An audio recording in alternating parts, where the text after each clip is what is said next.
is the mind killer, but the fear is gone. Only I will remain. So we just got the release of the highly anticipated Dune, and it's an absolutely fantastic film. And it's no wonder why it's crushing the box office while also being streamed on HBO Max. Hey everyone, welcome back to the channel. My name is Brandon and this is Film Flare, where we discuss anything and everything that makes film and television great. So be sure to subscribe and let's talk about a great film. Based off the 1965 novel of the same name written by Frank Herbert, Dune tells the story of Paul Atreides, a gifted young man born into a galactic destiny he doesn't yet understand, who has to travel to the most dangerous planet in the universe in order to ensure the future of his family. While malevolent forces break into conflict over the planet's exclusive supply of the most precious resource in existence. By controlling Spaihts production, they became obscenely rich. Richer than the Emperor himself.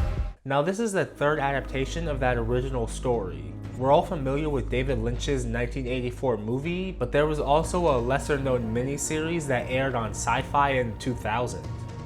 If you're not familiar with the source material, then there is a whole lot going on in this movie that you won't entirely understand. But the film does try to simplify it as much as possible and get through it without getting bogged down by the details of the lore. And honestly, you don't need to know every little detail in order to understand or even enjoy the story, because the underlying story beneath it all is very easy to follow and still very compelling. And this movie does feel like a truly epic space drama with planet-ruling houses fighting for control in a galactic feudal system. And it gets even better when you throw a prophetic child into the mix who doesn't yet know how powerful he really is. And we get to follow him as he goes on that journey to find out for himself. Kill them all.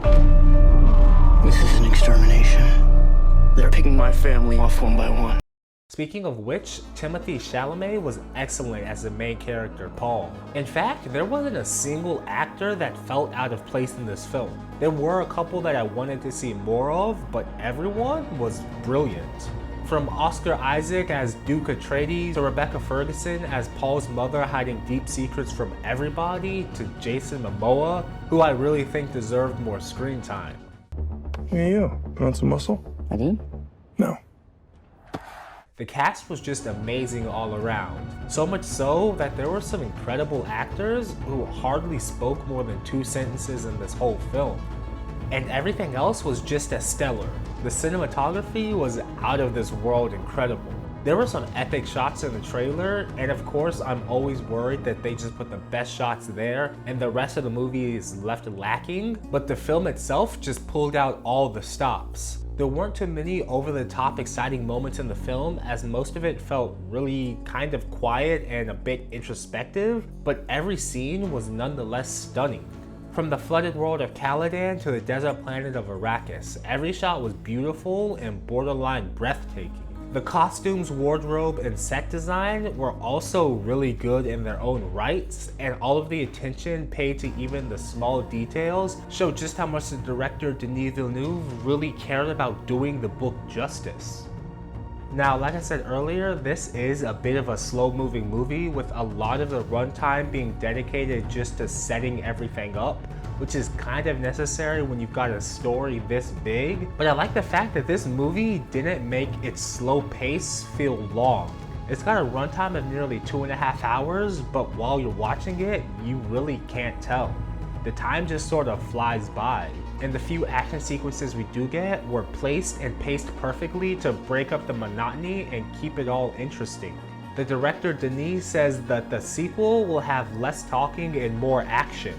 This movie sets up the world, but the next one is where the fun will really happen. And seeing just how well this movie performed over its opening weekend, it's no wonder that the sequel was greenlit after only 3 days. It's set to be released in almost exactly 2 years in 2023, and I'm sure that movie will have even more expectation and anticipation than this one did. This is only the beginning. Film adaptations always end up never quite living up to the expectations set by the books, and that's kind of just the territory that comes with adapting an already existing source material. And David Lynch has even gone on record about the difficulties making his version of the movie back in the 80s. But Denis spent years making sure that he was ready to even start making this movie, and then spent even more time making this movie as good as he possibly could. And all of his effort really pays dividends on screen. If this movie doesn't end up living up to the audience's expectations set by the books, then it'll still be the closest film I've ever seen doing so. But what are your thoughts on Dune? Let me know in the comments below. It's available now in theaters and for streaming on HBO Max. But if you ask me, this is definitely one to see on the big screen. But before you go and watch that, please do be sure to give this video a like and subscribe for more content like this if you're new here. We've got new videos coming out every week. But until next time, have a great day, and don't forget to watch a great film. Bye.